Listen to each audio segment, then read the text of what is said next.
umugabo witwa Rukeba yarakwiriye kuba mu ntwaro z'u Rwanda, arahaguruka kandi icyo gihe guhaguruka umubiri ye ahari n'abasirikari b'abanyekongo bahari, arahaguruka ati banyarwanda mwemera ko umwami atabazwa umusimbura atavuzwe mushyire hejuru batereka da. Abemera ko akwiriye kubanza kuvugwa bose barahaguruka.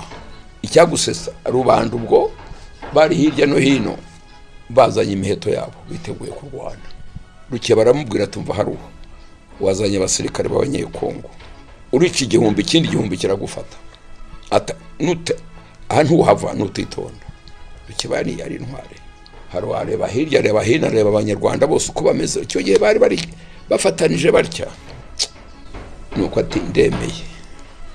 Nuko nibwo baje umwiru mukuru Kayumba ati umusimbura nindahindurwa iry'ubwami ni Kigeli wa gatanu.